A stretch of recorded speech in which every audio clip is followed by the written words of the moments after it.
Hello, everybody. Happy Monday morning. Hope yours is going well. We've got another Seahawks video to get to today, but first, we just hit 4,200 subscribers to the channel. I want to give a shout out to all the subscribers, and special tip of the cap goes to the channel members, especially new channel member Cool Breeze and elite channel members Brandon McKell, Hasher, Salacious Crumb, Rye Guy, Brendan Nelson's Haircut, VGK Tigers, It's Hoof, The Reno, TVO, Austin Roberts, Scott Todd, PH Glass, Aaron Garrett, Eiferman, 12th Man, Eli Bennett, Castillo Feria, Samoan, JoJo, and Rep the 206.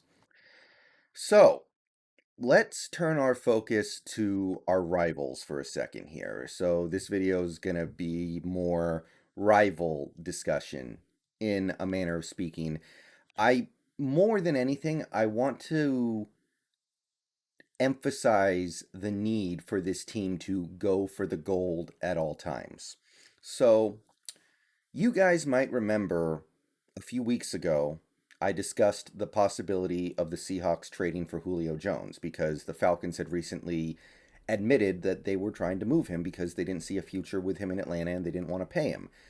Now, that video was made before the draft. At that time, it made some sense to bring in Julio. It made some sense to have a 3-receiver set of Metcalf, Lockett, and Julio, and then you could relegate Swain to more garbage duty, and you would have a really deadly 3-receiver set.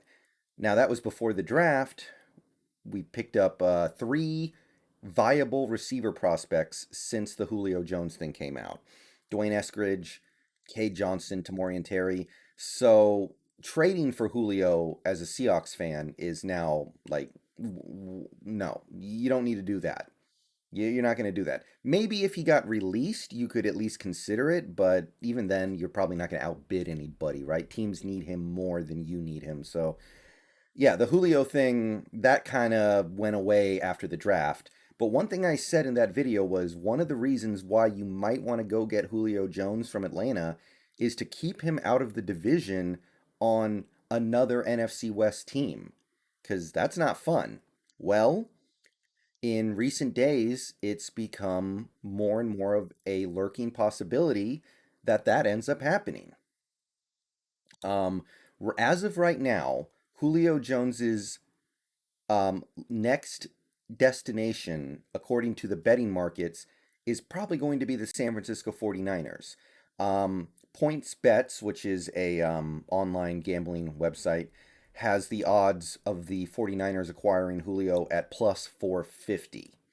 And those are the highest odds. For those of you who aren't familiar with the way gambling odds work, 400 plus 450 means you have to bet 400 to win you have to bet 100 to win 450 plus your initial 100. So bet 100 on Julio going to the Niners. If he does, you get $450 plus your 100 back.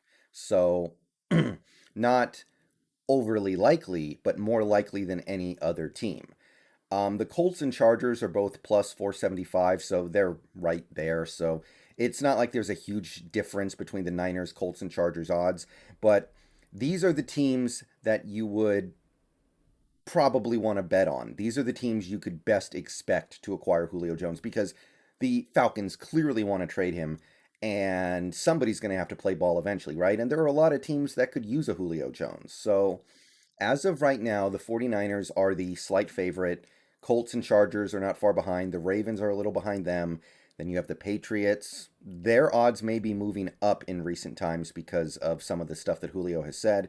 You have the Titans at plus 1,000, Packers plus 1,200, and then we have the sleepers, including the Arizona Cardinals at plus 2,500.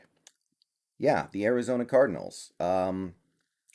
Recently, DeAndre Hopkins, in an interesting comment that might broach the limits of tampering in the NFL, I don't know, indicated that he would restructure his contract in order to bring Julio Jones into Arizona. Now, this is not really as interesting as it sounds. Julio Jones's base salary this year is less than $5 million. So he can only really create like 2.75 million in cap space. So even if he restructures all the way down to the minimum salary he can in 2021, it's not really doing you that many favors. And plus, the Arizona Cardinals already are spending a lot of money and resources on receivers. They have Hopkins, Christian Kirk, AJ Green, and Rondell Moore. So kind of like us, there's just not room for Julio anymore. But the point is, between the 49ers being the pack leaders and the Cardinals also lurking back there, there's a decent chance Julio Jones ends up on a division rival in 2021. I remember discussing that as a distinct possibility when I was talking about the Seahawks getting Julio. I said one of the benefits was, hey, if you get him, the 49ers don't. And I don't really want to see the 49ers with Julio because I still think he has a lot left in the tank.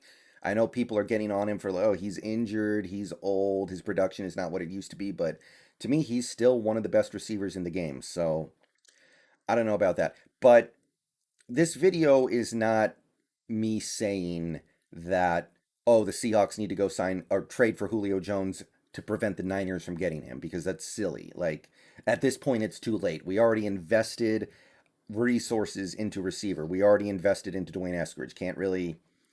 I don't know how well that would work. I don't know how you can. I mean, at that point, you're basically wasting your second round pick for a rookie year, right? Because in an ideal world, he would just never get on the field. But the point here is this. You know, this division, it can be tough to deal with sometimes. Being in this division is a pain in the ass sometimes. If you look around the NFL, most of the time in every division, you will see at least one, sometimes two teams that are either A, going through a rebuilding phase where they're not very competitive, B, going through a phase where they're mired in mediocrity and need to just kind of burn it out so they can get to a rebuild, or C, they're just a team that's kind of always bad. Every division has teams like this at any given time. They're usually going to have one team that is rebuilding or about to be rebuilding, and they're going to have one team that is just always bad, like how the Browns were bad for a long time. Now they're not, but the Browns were bad for a long time. The Bengals have been bad for a long time outside of that one Marvin Lewis era. Um, we don't have that. All four teams in this division are like, no, we want to win a Super Bowl now. We want to go get that Lombardi trophy this year. And none of them are backing off. And in recent times, you have seen every team in this division say, to hell with the future. Today belongs to us, even if we have to forfeit our future. The Cardinals, they brought in guys like J.J. Watt and A.J. Green, guys who probably don't have a lot left in the tank, but they're just crossing their fingers they can give them one last good season. Even though in the case of like J.J. Watt, they had to pay him a bunch of money in void years that's going to hurt down the line. The Rams, they traded for Jalen Ramsey. They traded for Matthew Stafford. They don't even know what a first round pick in LA is anymore because they keep trading them. Um, the 49ers traded the farm for a quarterback. Now, that quarterback may not start this year, but that team is still going to be pretty good at worst. So there is a massive arms race in the NFC West, and all four teams are participating.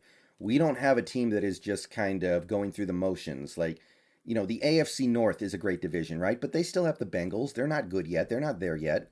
Burrow will be lucky to make it through this season in one piece, much less have a winning record. So, yeah, it's going to be a process for that. So in this division, we don't have that. And I'm not saying everything that every team in this division did is going to work, but the point is, every team in this division is going all out to try to do whatever it takes, including screwing up their future to win now. And the Seahawks are not an exception. We traded for Jamal Adams. Look at all the stuff we gave up to get him.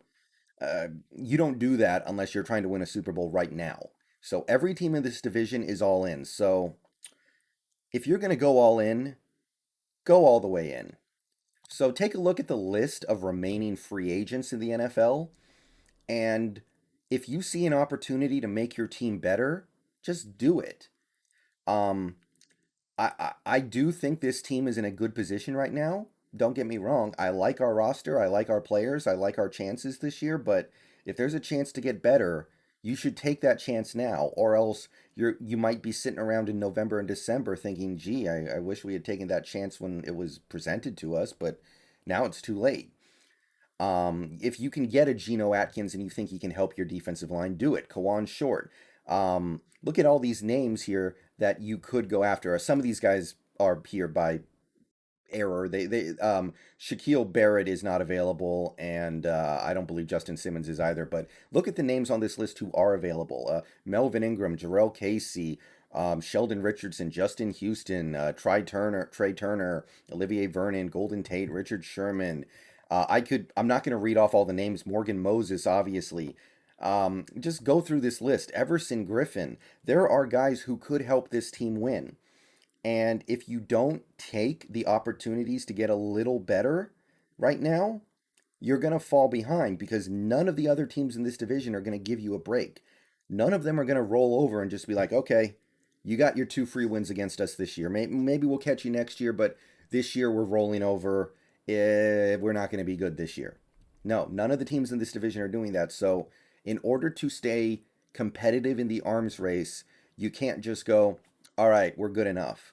That's why, even though I don't hate Ethan Posick, I do want to bring in Austin Ryder. Even though I think our defensive line is good even without Alden Smith, I do want to go get Everson Griffin if Alden Smith can't play this year. That's why I want to take a look at a veteran cornerback. Maybe if we feel like Akella Witherspoon isn't quite ready to be a full 16 game player. So the Julio Jones thing, the fact that he's getting linked to NFC West competitors should remind you that our rivals are not done and they will stop at nothing to build a team that can win a Super Bowl in 2021. So we have to match that because the alternative to matching that would be to go into tank mode because you don't want to hang around in the middle. You don't want to go 8-8 and be last place in the division. That nobody wants anything to do with that. That's just awful. Okay? If you're not going to go all in, then get all out. We're all in. We have to be. So there's somebody on this list somewhere that can help this team get better. I don't know exactly who it is right now, but there's somebody on this list who is going to make this team better in 2021 than they would be if they weren't here. Find that guy, bring him in. If you have to restructure Wilson, restructure Wilson. I've seen comments on my streams recently saying, I don't think we're going to restructure Wilson because we want to keep our options open for 2022. Keeping your options open in 2022 might limit you in 2021 to the point where things don't go the way you need to. So you're basically just setting yourself up for failure. I don't want to do that.